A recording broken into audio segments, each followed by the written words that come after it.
नमस्कार दोस्तों, स्वागत है आपका अपनी यूपीपीसीएस प्री की श्रृंखला को आगे बढ़ाते हुए। आज हम लगाएंगे एंशिएंट हिस्ट्री यानी कि प्राचीन कालीन इतिहास के टेस्ट संख्या 2 को। हम शुरू करते हैं प्रश्न संख्या 1 से। अगर आपको टेस्ट थोड़े भी हेल्पफुल लगे ना तो कृपया करके वीडियो को लाइक कर दे और चैनल को सब्सक्राइब कर दे। आज का टेस्ट बहुत ज़्यादा इंटरेस्टिंग होने वाला है, तो ध्यान से देखिएगा। एक में लिखा है, सिंधु घाटी सभ्यता से संबंधित निम्नलिखित कथनों पर विचार कीजिए। इस सभ्यता के लोगों द्वारा पशुओं की पूजा की जाती थी, सही बात। इस सभ्यता के लोग मात्र देवी की आराधना करते थे, ये भी बात सही है। तो इसमें दोनों ऑप्शन सही हो गए। अब देख लेते हैं सूची 1 को सूची 2 से मिलान करना है। हड़प्पा नदी कौन सी नदी के किनारे थी? यह है हमारा रावी नदी यानी कि 2। मोहनजोदड़ो थी हमारी सिंधु नदी यानी कि 1। 2-1 ऑप्शन नंबर ए और बी में। अब देख लेते हैं लोथल, ये है हमारी भोगवा नदी यानी कि ऑप्शन नंबर 4। और धोलावीरा लूनी नदी गुजरात वाला। तो 2140 ऑप्शन नंबर ए। आगे देख लेते हैं 3 में लिखा है, वैदिक काल में निष्क मूल रूप से गले में पहना जाने वाला सोने का आभूषण था, सही बात। केवल महिलाओं द्वारा नहीं, ये पुरुष भी पहनते थे उस टाइम पर आभूषण। तो ये गलत हो गया यानी कि ऑप्शन नंबर सी। आगे बढ़ते हैं, सिंधु घाटी सभ्यता के लोग ऊंटों से परिचित थे, सही बात। गुजरात में सिंधु घाटी सभ्यता के लोगों ने हाथियों को पालतू पशु बनाया था, तो दोनों सही हो गए इसमें। असल में हाथी को पालतू पशु और घोड़े के रथ होने के प्रमाण नहीं मिले, पर घोड़े के जो अवशेष हैं उनके प्रमाण कहाँ से मिले था हमारा सुरकोतड़ा। कहाँ पर था भाई हमारे? ये है हमारा गुजरात में। ध्यान रखेंगे इस बात को, घोड़े के अवशेष मिले थे यहाँ से। आगे बढ़ते हैं, यह हड़प्पा स्थल सिंधु नदी के दाहिने किनारे पर स्थित है। इसके 2 अलग अलग क्षेत्र थे, एक को गढ़ दूसरे को निचले शहर के रूप में पहचाना जाता था। जो इसमें सार्वजनिक स्नानागार, तो भाई आंसर तो पता लग गया होगा, बड़े अन्न भंडार, यहाँ से पशुपति की मोहरें प्राप्त हुई। ये है मोहनजोदड़ो।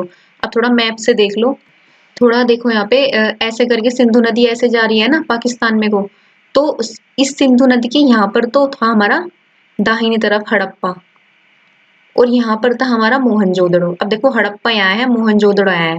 और एक नवपाषाण काल का एक इस बहुत महत्वपूर्ण स्थल है मेहरगढ़, वो इन सब से अलग था यहाँ पर मेहरगढ़। ध्यान रखेंगे इस बात को। तो ये हो गई ना हड़प्पा सभ्यता हमारे, ये सिंधु नदी होगी इसके दाहिने तरफ, और नीचे जाते हुए बाएं तरफ हमारी मोहनजोदड़ो, तो ये हो गई। अब देख लेते हैं 6 में सूची 1 को सूची 2 से मिलान करना है। अब कालीबंगा कहाँ पर है हमारा?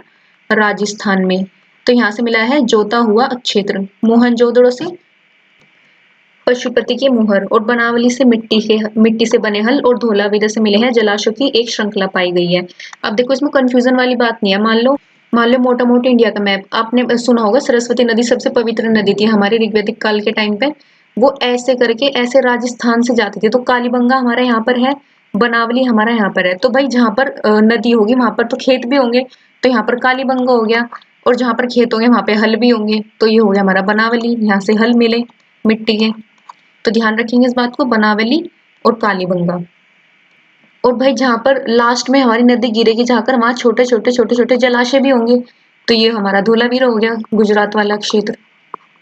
तो इसको मैप के थ्रू हर मतलब जो स्थल दिए है ना उनको मैप के थ्रू पढ़ो तो ज्यादा इजी रहेगा। तो इसका आंसर होगा 1 2 3 4। आगे देख लेते हैं, वैदिक सभ्यता के लोगों के पास निम्नलिखित में से कौन सा ज्ञान था जिसका सिंधु घाटी सभ्यता के लोगों में अभाव था?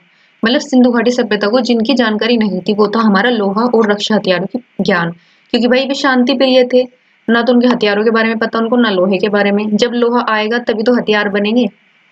वैदिक आर्य और सिंधु घाटी सभ्यता के लोगों के बीच अंतर बताना है। वैदिक आर्य स्वर्ण चांदी ताम्र लोहे से परिचित थे, सही बात, जबकि सिंधु घाटी के लोगों में लोहे का ज्ञान नहीं था, सही। हड़प्पा सभ्यता के लोग व्यापार कृषि कार्यों में संलग्न थे, जबकि वैदिक आर्य युद्ध पशुपालन के कार्यों में संलग्न थे, क्योंकि भाई वैदिक काल में हमारा लोहे का एक तरीके से पता चल गया था, तो जब लोहा होगा तो युद्ध भी होंगे क्योंकि शस्त्र बनेंगे हमारे।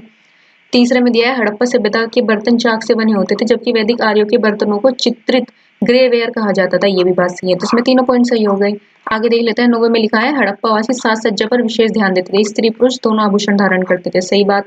सिंधु सभ्यता के लोग सूती वस्त्रों का प्रयोग करते थे, केवल नहीं करते थे भाई, ऊनी वस्त्रों का भी करते थे, दोनों चीजों का करते थे, तो ये गलत हो गया।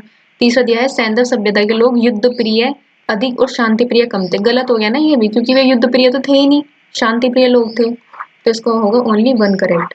सही पूछा था ना।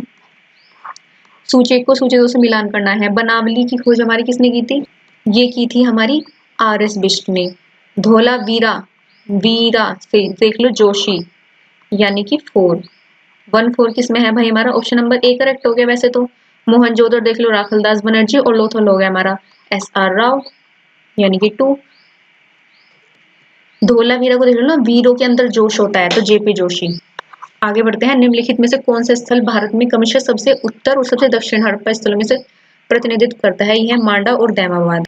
अब देख लो भाई मैप के थ्रू, यहाँ पर मांडा था हमारा जम्मू कश्मीर में आसपास। ओके, यहाँ पे है हमारा सुतकांगेडोर पाकिस्तान में। फिर यहाँ पर है हमारा दैमाबाद महाराष्ट्र में। और जी फिर यहाँ पर है हमारा मेरठ में। कौन सा? आलमगीर। ये हो गया मेरठ में। तो चारों हो गए ना हमारे चतुष्कोण फलकीय आकृति बनाते हैं चारों हमारे। 12 में दिया है हड़प्पा सभ्यता में विशेषताओं के संदर्भ में निम्नलिखित कथनों पर विचार कीजिए। पहला दिया है उनके भवन के निर्माण में पक्की ईंटों के बड़े पैमाने पर उपयोग हुआ। सही बात। शहरों में भूमिगत जल की निकासी प्रणाली उपस्थित थी। बिल्कुल सही भाई, आज के टाइम पे नहीं है नीची प्रणाली, उस टाइम पर थी। हड़प्पा शहरों में मंदिरों जैसी अनेक धार्मिक संरचनाएं मिली नहीं। भाई वे प्रकृति की पूजा करते थे, मंदिर की कोई वहां पे एक तरीके से नहीं मिली पहचान। तो 1 और 2। सूची 1 को सूची 2 से मिलान करना है। ऋग्वेद हमारा ऐतरेय ब्राह्मण से रिलेटेड है। यजुर्वेद शतपथ, सामदेव पंचविश और अर्थवेद गोपथ, यानी कि 1 2 3 4। 14 में दिया है उत्तर वैदिक काल में कृषि गतिविधियों में पहले के समय की तुलना में काफी विस्तार हुआ। सही बात। लोहे के औजारों के आगमन से वैदिक लोगों को जंगलों को साफ करने और खेती के क्षेत्र में विस्तार करने में मदद मिली। दोनों बातें सही है, यानी कि ऑप्शन नंबर ए। जब लोहे के औजार आएंगे तो इंसान अपना एक क्षेत्र भी देखेगा, उसको साफ भी करेगा, आसपास की जगह को खेती करेगा वहां पर। तो दोनों सही हो गए इसमें। अगला देख लेते हैं 15। निम्नलिखित में से वैदिक ग्रंथ वर्ण शब्द का पहली बार उल्लेख किया गया? ये किया गया हमारा ऋग्वेद में। अब देख लेते हैं ऋग्वेद में हमारे सूक्त कितने हैं। सूक्त हैं हमारे 1028। मंत्र कितने हैं हमारे? 10,462 मंत्र। और इसका थर्ड तीसरे मंडल में इसके क्या है? सूर्य देवता के बारे में। और 9वें मंडल में क्या है? सोम देवता के बारे में। और एक 7वां मंडल भी है इसका, इसमें है जिसमें सुदाज जीते थे दशराज यज्ञ के बारे में। और 10वें में आपको बताई है वर्ण व्यवस्था एक तरीके से थी हमारी। तो ये इंपॉर्टेंट हो गए इसके मंडल, तीसरा, 7वां, 9वां और 10वां। आगे बढ़ते हैं। प्रश्न संख्या 16। 16 में दिया है सूची 1 के मूल पाठ और सामग्री बताने हैं। तो संहिता में क्या है भाई हमारे? भजन है और मंत्र है। ब्राह्मण में हमारे हैं अनुष्ठान और बलिदान। आरण्यक वन संबंधी ग्रंथ होते हैं जो वनों में बैठकर गुरु द्वारा शिष्य को दिए जाते थे। उपनिषद में दार्शनिक शिक्षाएं होती थी। ये हो गया हमारा 1 2 3 4। 17 में दिया गया है लोथल हड़प्पा सभ्यता का भारत के शेष भाग में बीच व्यापार का एक प्रमुख केंद्र था। क्योंकि भाई ये गुजरात में हमारा बंदरगाह था ना, तो भाई जहाँ बंदरगाह होगा वहां से ऑटोमेटिकली हमारा व्यापार होएगा। तो पहले से ही लोथल से व्यापार के प्रमाणों में से एक फारसी खाड़ी मोहर, एक गोलाकार बटन मोहर के साक्ष्य मिलते हैं। सही बात है भाई। फारसी हमारा उधर देख लो मेसोपोटामिया, फारस की खाड़ी वाला वो जो एरिया है मध्य एशिया वाला, तो वहां पर पूरा व्यापार होता था इस जगह से। लोथल स्थल यूनेस्को के विश्व धरोहर के स्थल के रूप में सूचीबद्ध किया गया था। कब किया गया था भाई? ये 2014 में। तो इसमें तीनों कथन सही हो गए। 18 में दिया गया है वेदों की भलीभांति समझने के लिए 6 वेदांगों की रचना की गई है। वैदिक साहित्य के बाद भारतीय साहित्य में महाकाव्यों का समय आता है। इसमें रामायण महाभारत 2 प्रमुख महाकाव्य होते हैं। तो ये भी सही होगी। पुराणों के रचयिता एवं संकलनकर्ता लोमहर्ष तथा उनके पुत्र उग्रश्रवा को माना जाता है। बिल्कुल सही बात है ये। तो इसमें तीनों सही हो गए। 19 में दिया गया हड़प्पा सभ्यता के पतन से संबंधित निम्नलिखित में से कौन से कारण उत्तरदायी थे? सही वाले बताने हैं। प्रशासनिक शिथिलता भी थी, आर्यों का आक्रमण और जलवायु परिवर्तन, तीनों ही थे इसमें। तो भाई अब देख लो कथन कहे किस किसने थे। एक तो ये कथन तो कहा था व्हीलर ने और चाइल्ड, इन 2 लोगों ने बोला था। जलवायु परिवर्तन किसने बोला था भाई? ये थे हमारे इंडिया के अमलानंद घोष जी। अमलानंद घोष। भाई जो हमारी सरस्वती नदी धीरे धीरे विलुप्त होती जा रही थी, और आपको पता होगा सिंधु घाटी के जो लोग थे हड़प्पा सभ्यता के, वे प्रॉपर नदी के आसपास नहीं रहते थे। मतलब ये मान लो पहाड़ों के आसपास घाटियों में भी रहते थे वे। और प्रशासनिक शिथिलता बोली गई है हमारी, किसने बोली थी? ये थी जॉन मार्शल, इन्होंने। तो इसमें तीनों करेक्ट हो गए। 20वें में दिया है सिंधु घाटी सभ्यता में मोहरों के संदर्भ में निम्नलिखित कथनों में से कौन से सही हैं? मुहरें मुख्यतः वाणिज्यिक उद्देश्य के लिए निर्मित की गई थी। बिल्कुल सही भाई, पैसा तो हमेशा बिजनेस के लिए होता है ना। मुहरें अधिकांशतः हाथी दांत से निर्मित थी, नहीं। प्रत्येक मुहर चित्रात्मक लिपि में उत्कीर्णित थी, ये बात सही है। असल में अधिकांशतः हाथी की नहीं थी, मिली थी हाथी की, बट कम मात्रा में मिली थी। ज्यादा थी हमारी जैसे तांबे की हो गई, टेराकोटा, जैसे कि पकी हुई मिट्टी होगी ना, पकी हुई मिट्टी, उससे बनाई जाती थी मुद्राएं। एक शायद चर्ट कर होता थी, एक धातु चर्ट, इससे बनाई जाती थी। तो इन सब चीजों से बनाई जाती थी उस टाइम की मोहरें। हाथी दांत की मिली थी पर बहुत कम मात्रा में मिली थी, अधिकांश में नहीं मिली थी। तो इसका होगा 1 और 3। 21 में दिया है, अब बताना है स्थल के बारे में। यह हड़प्पा स्थल घग्गर नदी के बाएं तट पर स्थित है। यहाँ से जुते हुए खेत का साक्ष्य और भवनों का निर्माण, अलंकृत ईंटों के साक्ष्य मिले हैं। उपयुक्त अनुच्छेद निम्नलिखित में से किस हड़प्पा स्थल का वर्णन करता है? ऊपर पढ़ा था भाई, जहाँ से नदी गुजरेगी तो वहां पे खेत भी मिलेंगे। तो ये है हमारी कालीबंगा, कहाँ है? हमारी राजस्थान में।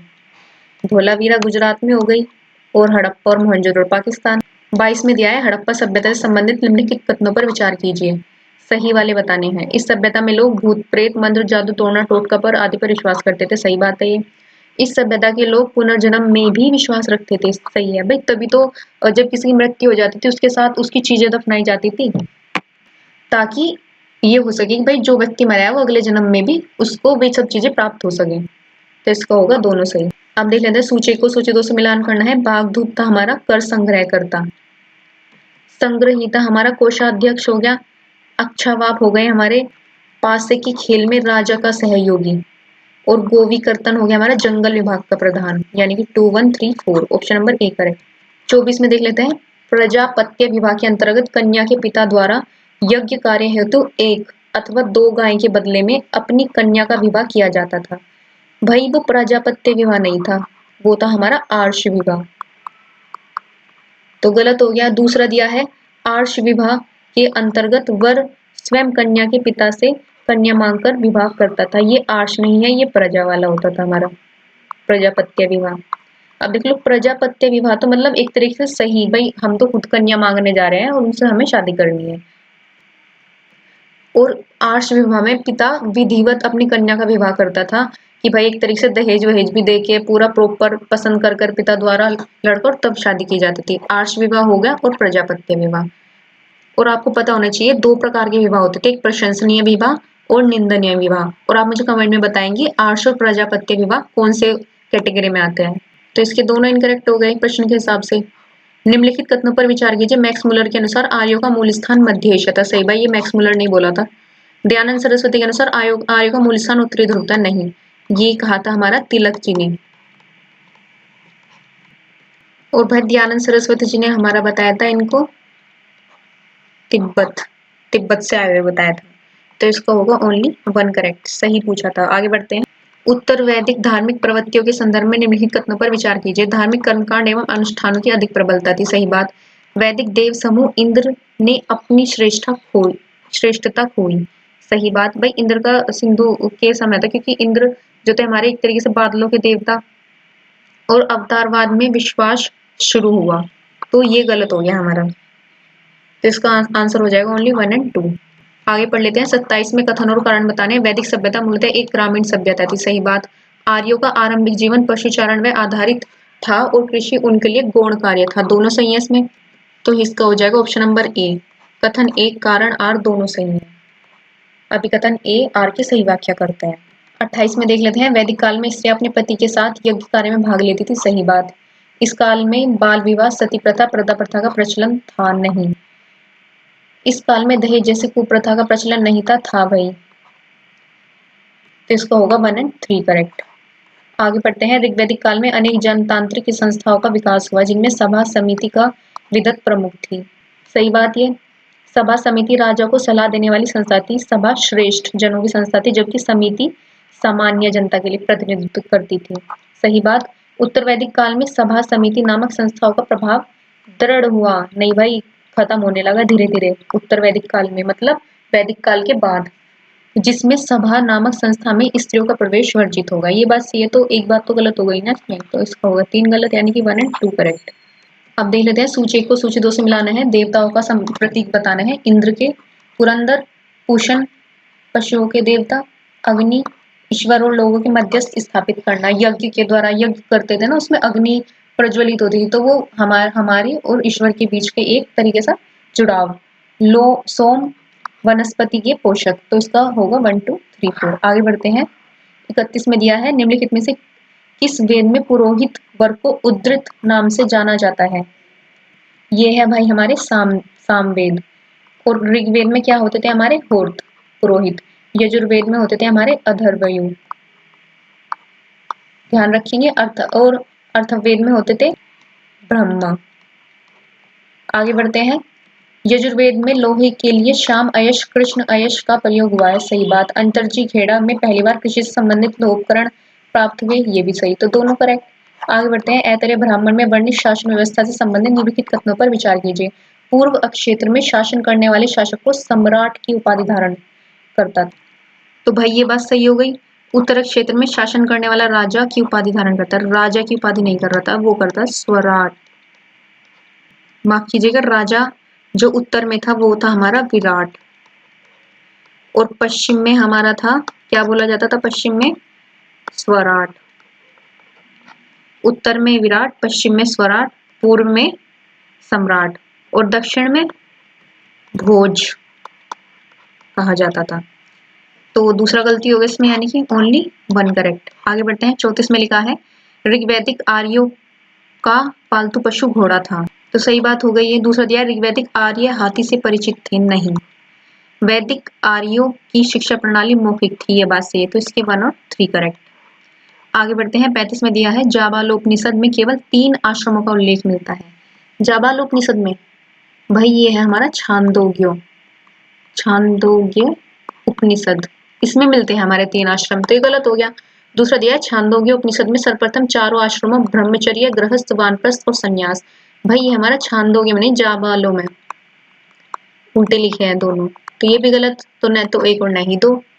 36 में देख लेते हैं। वैदिक काल में दशराज युद्ध किसके बीच लड़ा गया? ये बड़ा भरा गया भरत और 10 जनों के बीच में। ऋग्वेद में वर्णित सबसे पवित्र नदी कौन सी है? ये है हमारी सरस्वती नदी। निम्नलिखित में से उपनिषद का शाब्दिक अर्थ सफेद घोड़ा है, ये है हमारा श्वेताश्वर उपनिषद। 39 में है निम्नलिखित में से कौन सा ऋग्वैदिक कालीन स्त्री युद्ध में भाग नहीं लिया था? ये थी हमारी विश्ववारा, और जो वधियसी, विश्पला और शशियसी, ये तीनों महिलाएं हमारे युद्ध में एक तरीके से संलिप्त थी, बट विश्ववारा आध्यात्म की ओर थी। 40 में दिया है बलि एक प्रकार का कर था जो प्रजा द्वारा स्वेच्छा से राजा को दिया जाता था, सही। पणि एक व्यापारिक समूह के लोग थे जो पशुओं की चोरी के लिए प्रसिद्ध थे, और ये भी बात ठीक है हमारी, तो दोनों सही हो गए। आगे निम्नलिखित कथनों पर विचार कीजिए। अश्वमेध यज्ञ के अंतर्गत राजा अपनी शक्ति के प्रदर्शन के लिए रथ दौड़ का आयोजन करता था, भाई वो अश्वमेध यज्ञ था, वो था हमारा वाजपेयी यज्ञ। दूसरा दिया है वाजपेयी यज्ञ के अंतर्गत राजा अपनी सीमा में वृद्धि के लिए घोड़े के स्वतंत्र छोड़ दिया जाता था, तो भाई ये हो गया हमारा अश्वमेध यज्ञ। तो भाई अश्वमेध में ऐसे तो होता था कि भाई राजा यज्ञ के लिए बैठ जाता था और जो अपना पर्सनल घोड़ा है उसको छोड़ देता था, तो जहां जहां पर भी वो घोड़ा जाता था वो पूरा क्षेत्र राजा के अधीन हो जाता था, तो वो होगा हमारा अश्वमेध यज्ञ। तो इसमें होंगे न तो 1 और न ही 2। वैदिक काल में 8 प्रकार के विवाह होते थे, उनमें से कौन सा विवाह प्रेम विवाह? गंधर्व विवाह भाई। आर्ष विवाह आपको बताया था मैंने अभी ऊपर कि भाई उसमें पिता अपनी मर्जी से लड़की की शादी करता था और उसको गाय भी देता था कन्यादान के रूप में, मतलब पूरा दहेज दिया जाता था। 43 में अनुलोम विवाह के अंतर्गत उच्च वर्ण की स्त्री निम्न वर्ण के पुरुष से शादी करती थी, मतलब, तो भाई ये बात होगी गलत। प्रतिलोम विवाह में अंतर्गत उच्च वर्ण का पुरुष और निम्न वर्ण की महिला, तो भाई ये अनुलोम माने सीधा भाई उच्च वर्ण का पुरुष होता था और निम्न वर्ण की महिला होती थी। अनुलोम में दोनों उल्टे लिखे हैं, तो न तो 1 और न ही 2। सिंधु घाटी सभ्यता में निम्नलिखित कलाकृतियों में से कौन सी प्राप्त हुई? गले हुए तांबे के ढेर मिले हैं भाई, मोहरे भी मिली है। कांसे की नर्तकी की मूर्ति ये भी मिली है। अलंकृत हाथी ये भी। साधारण मृगभांड, माणिक्य और मिट्टी के मनके भी मिले हैं, तो इसमें 5 ठीक है। 45 में दिया गया है हड़प्पा सभ्यता के लोग माप तोल के लिए दशमलव पद्धति का यूज करते थे, सही बात।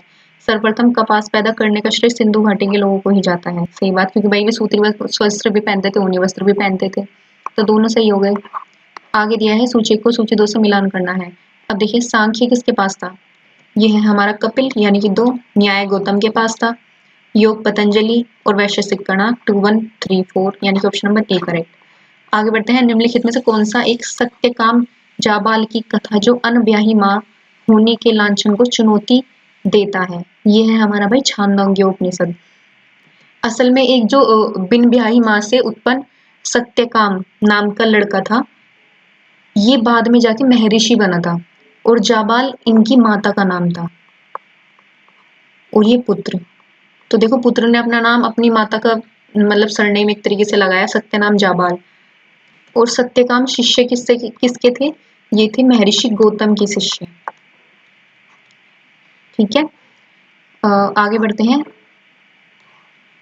बोग जो कोई महत्वपूर्ण है क्योंकि यह मध्य एशिया और तिब्बत के मध्य एक महत्वपूर्ण व्यापारिक केंद्र है? नहीं, यहाँ से प्राप्त अभिलेखों में वैदिक देवी देवताओं की नाम उल्लेख है। ये बात सही है हमारी, क्योंकि मध्य एशिया में ही तो है। तिब्बत कहाँ से आ गया भाई? तिब्बत तो अपना इंडिया के इधर की साइड हो गया ना तिब्बत। मध्य एशिया इधर हो गया बहुत दूर, तो हो नहीं सकता। तो दूसरे वाला सही है, देवी देवताओं के नाम उल्लेख प्राप्त हुए हैं बोगजो कोई। ये हमारा आपका अफगानिस्तान के आसपास वाला एरिया है। ब्राह्मण ग्रंथ से संबंधित निम्नलिखित कथनों पर विचार कीजिए। ऐतरेय ब्राह्मण में कुछ विदुषी कन्याओं का उल्लेख मिलता है जिसमें गार्गी, गंधर्व, ग्रहीता, मैत्रेयी, बंदवती आदि प्रमुख है। ऐतरेय ब्राह्मण में बता रहा है भाई, और है कहाँ पर? ये शतपथ ब्राह्मण में। शतपथ ब्राह्मण, और शतपथ ब्राह्मण हमारे किससे रिलेटेड है भाई? यजुर्वेद से। तो पहला ऑप्शन गलत क्वेश्चन के हिसाब से। दूसरा दिया है शतपथ ब्राह्मण में पुत्री को कृपण गया गया। भाई शतपथ ब्राह्मण में नहीं बोला गया, ये ऐतरेय ब्राह्मण में बोला गया है कृपण, यानी कि ऋग्वेद से रिलेटेड। दूसरा भी गलत, तो इसको होगा न तो एक और नहीं दो। 50 में दिया है निम्नलिखित में सबसे प्राचीन स्मृति है हमारी मनुस्मृति। भाई एक तरीके से मानवों के धर्म से रिलेटेड बातें हैं, क्या करना चाहिए क्या नहीं करना चाहिए, आदर्श क्या होने चाहिए, ये सब चीजें। 51 में दिया है उत्तर वैदिक काल में मुद्रा का प्रचलन हो चुका था, परंतु सामान्य लेन देन वस्तु विनिमय प्रवृत्ति द्वारा किया जाता था। सही बात, उत्तर वैदिक आर्यों को समुद्र का ज्ञान था भाई। तो ये हो गया ओनली वन करेक्ट। इसमें असत्य बताना है। निम्नलिखित कथनों पर विचार कीजिए, कौन सा कथन असत्य है? मोक्ष की चर्चा सर्वप्रथम शतपथ ब्राह्मण से मिलती है। भाई मिलती तो है, बट शतपथ ब्राह्मण से नहीं मिलती, उपनिषद से मिलती है मोक्ष की। मृत्यु की चर्चा मिलती है हमारी शतपथ ब्राह्मण में। आपको बताया था शतपथ ब्राह्मण रिलेटेड किससे है? यजुर्वेद से। ध्यान रखेंगे इस बात को। तो ये दोनों असत्य हो गए, यानी कि 1 और 2। तीसरा सही है, पुनर्जन्म की अवधारणा ब्रह्मदारण्यक उपनिषद में मिलती है। ये बात सही है हमारी। तो गलत हो गए इसमें 1 और 2। आगे बढ़ते हैं 53। ऋग्वेद में दिवोदास नामक एक प्रमुख द्वारा सांभर की हार का उल्लेख जो भरत वंश के थे। तो भाई ये बात सही है, संभवतः दस्यु देश के मूल निवासियों का प्रतिनिधित्व करते थे। सही बात, दशराज युद्ध हुआ था जो, तो इसमें दोनों सही हो गए। ऋग्वेद काल के सामाजिक विभाजनों के संबंध में निम्नलिखित कथनों पर विचार कीजिए। ऋग्वेद काल में शूद्रों के बारे में कोई जानकारी नहीं मिलती है। तो भाई ये ऑप्शन गलत हो गया हमारा, नहीं आ गया ना इसमें। मिलती तो है ऋग्वेद में, आपका 10वां मंडल है जो, उसमें वर्णों में बांटा गया है, ब्राह्मण क्षत्रिय वैश्य शूद्र कर। तो उसमें है शूद्रों का मामला। ऋग्वैदिक काल में दासों का उपयोग कृषि उद्देश्यों के लिए किया जाता था। भाई कृषि कार्य में नहीं किया जाता था, वे कैटेगरी वाइज बटे हुए थे। मतलब ऐसा होता था कि मान लो एक घर में 5 लोग हैं, तो किसी को भाई खाना बनाना पसंद होता था, किसी को युद्ध करना, किसी को यज्ञ करना। तो वे इस तरीके से कैटेगरी में बटे हुए थे। ये नहीं थे कि भाई ये तुम्हारी जाति अलग है, तुम जाति के हिसाब से नहीं बटे हुए थे, वे कार्य के हिसाब से बटे हुए थे। तो ये गलत हो गया। ये भी व्यवसाय पर आधारित विभाजन ऋग्वैदिक काल के शुरू हो गया। हाँ तो ये सही है, व्यवसाय के आधार पे हुआ, जिसका जो व्यवसाय है उसको उसी कैटेगरी में डाल दिया गया। तो इसका होगा ऑप्शन नंबर डी, केवल 3 सही। 55वां है वेदांगों की संख्या 6 होती है। सही बात है, जिसमें शिक्षा, कल्प, व्याकरण, ज्योतिष, छंद और निरुक्त शामिल होते हैं। सही बात। शिक्षा के अंतर्गत वेद मंत्रों के उच्चारण करने की विधि बताई गई है। ये भी सही बात होगी भाई। कल्प के अंतर्गत वेदों के किस मंत्र का प्रयोग किस कर्म में करना चाहिए, इसका प्रावधान किया गया है। कल्प के 4 भेद होते हैं, श्रोत सूत्र, ग्रह सूत्र, धर्म सूत्र और शूर्व सूत्र। ये भी बात सही है, तो इसमें तीनों करेक्ट हो गए। आगे बढ़ते हैं। धर्म तथा रीत भारत की प्राचीन वैदिक सभ्यता के केंद्र विचार को चित्रित करते हैं। इस संदर्भ में निम्नलिखित कथनों पर विचार कीजिए, सही वाले बताने हैं। धर्म मूलभूत नैतिक विधान था जो सृष्टि और उसमें अंतर्निहित सारे तत्वों के क्रियाकलापों को संचालित करता था। दूसरा पढ़ लेते हैं। रीत व्यक्ति के दायित्वों एवं स्वयं तथा दूसरों के प्रति व्यक्तिगत कर्तव्यों की संकल्पना था। तो भाई उल्टे लिखे हैं दोनों, ये तो धर्म वाला है और वित्त वाला है ऊपर वाला, तो ध्यान रखेंगे इस बात को। तो दोनों इनकरेक्ट, सॉरी डी वाला सही होगा, दोनों इनकरेक्ट हो गए। 57वां है उत्तर मीमांसा दर्शन के प्रवर्तक जैमिनी थे। दूसरा पढ़ लेते हैं, पूर्व मीमांसा दर्शन प्रवर्तक बदरायण थे। भाई बदरायण तो हमारे उत्तर के थे ना, उत्तर मीमांसा, और जैमिनी हमारे पूर्व मीमांसा के थे। उल्टे लिखे हैं दोनों फिर से, तो इनकरेक्ट हो गए दोनों, न तो एक और न ही दो। ऋग्वेद में उल्लिखित शब्द रुक्म, नूपुर, गुनुबंध निम्नलिखित में से किससे संबंधित है? भाई ये हमारे थे आभूषण, तो वैदिक काल में धारण किए जाने वाले एक प्रकार के आभूषण थे। ऋग्वैदिक काल और उत्तर वैदिक काल के लोगों के राजनीतिक जीवन में अंतर बताना है। उत्तर वैदिक काल में पहली बार क्षेत्रीय राजाओं का उदय हुआ तथा कबीले पर शासन करने वाले राजा अब उस प्रदेश का शासन करने लगे। सही बात। दूसरा पॉइंट दिया है, ऋग्वैदिक काल की तुलना में उत्तर वैदिक काल में राजतंत्रात्मक शासन व्यवस्था और सशक्त हुई। इस काल में राजा का पद वंशानुगत हो गया। तो भाई दोनों सही हो गए इसमें। आगे बढ़ते हैं। 60वां, पितृ ऋण के अंतर्गत व्यक्ति संतान उत्पन्न कर इस ऋण से मुक्त हो जाता था। सही बात हो गई। ऋषि ऋण के अंतर्गत व्यक्ति अपने पुत्र को शिक्षित कर इस ऋण से मुक्त हो जाता था। देव ऋण के अंतर्गत व्यक्ति धार्मिक अनुष्ठान एवं यज्ञ आदि कर इस ऋण से मुक्त हो जाता था। सही बात भाई, तीनों ऋण से मुक्त होने का है भाई प्रावधान, तीनों सही। भारत में आस्तिक और नास्तिक संप्रदाय में कौन सा विभेदक लक्षण है? तो भाई ये हमारा वेदों की प्रमाणिकता में आस्था। भाई जो वेदों में विश्वास कर रहे आस्तिक, जो नहीं कर रहे वे नास्तिक। सत्यमेव जयते मुंडोक उपनिषद, और किसके अंदर है मुंडोक उपनिषद? अर्थवेद। ध्यान रखेंगे ये बात। आगे बढ़ते हैं। निम्नलिखित में से किसे भारतीय परमाणुवाद के जनक कहा जाता है? कणाद, महर्षि कणाद।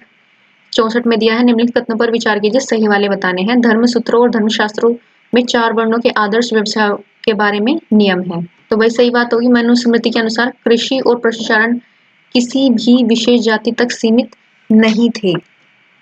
भाई सीमित थे। अब मान लो युद्ध करने वालों को क्षत्रिय की कैटेगरी में डाला जाता था, यज्ञ करने वालों को ब्राह्मण, व्यापार करने वालों को वैश्य, और जो मतलब साफ सफाई का काम करते थे उनको शूद्र की कैटेगरी में डाला गया, तो गलत हो गया। तो लीवन। हड़प्पा सभ्यता के लोग प्रकृति की पूजा करते थे। सही। पेड़, जानवर, प्रकृति तत्वों की पूजा प्रमाण हड़प्पा स्थलों से प्राप्त हुए हैं, तो ये भी बात सही है। तो इसका होगा ऑप्शन नंबर ए। कथन कारण भी सही है।